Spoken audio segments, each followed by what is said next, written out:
வணக்கம் நண்பர்களே. 1974 அரசியல் பிரவேசம்.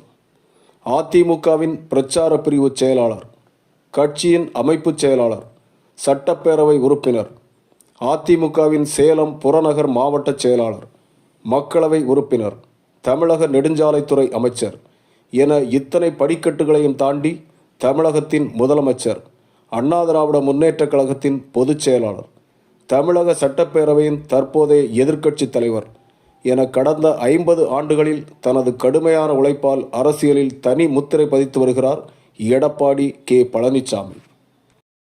அரை நூற்றாண்டு காலமாக அவர் கடந்து வந்த அரசியல் பாதைகள் குறித்து இந்த பதிவில் நாம் விரிவாக பார்க்கலாம்.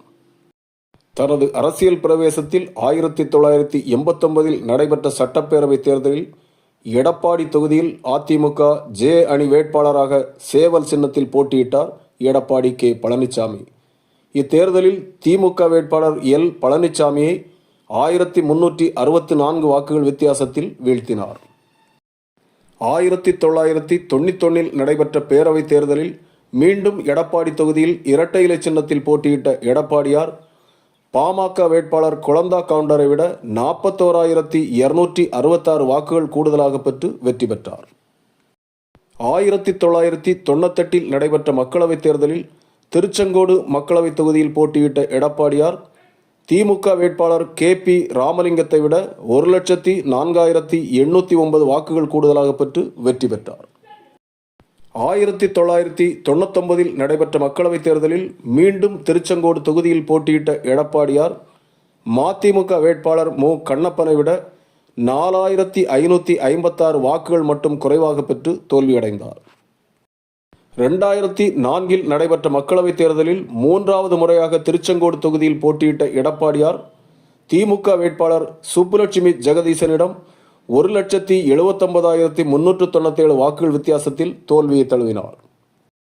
இதையடுத்து 2006 நடைபெற்ற சட்டப்பேரவைத் தேர்தலில் எடப்பாடி தொகுதியில் போட்டியிட்ட எடப்பாடியார் பாமக வேட்பாளர் காவேரியிடம் 6,347 வாக்குகள் வித்தியாசத்தில் தோல்வியடைந்தார்.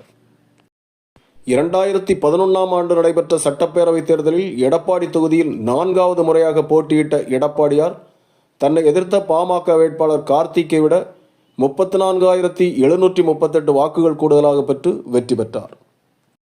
2016 நடைபெற்ற சட்டப்பேரவைத் தேர்தலில் எடப்பாடி தொகுதியில் 5வது முறையாக போட்டியிட்ட எடப்பாடியார் தன்னை எதிர்த்த பாமக வேட்பாளர் அண்ணாதுரையை விட 42,022 வாக்குகள் கூடுதலாக பெற்று வெற்றி பெற்றார்.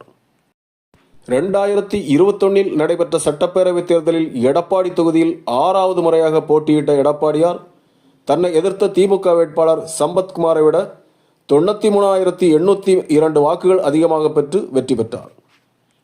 இந்த தேர்தலில் எடப்பாடியார் 1,63,154 வாக்குகளையும் திமுக வேட்பாளர் சம்பத்குமார் 69,352 வாக்குகளையும் பெற்றிருந்தனர்.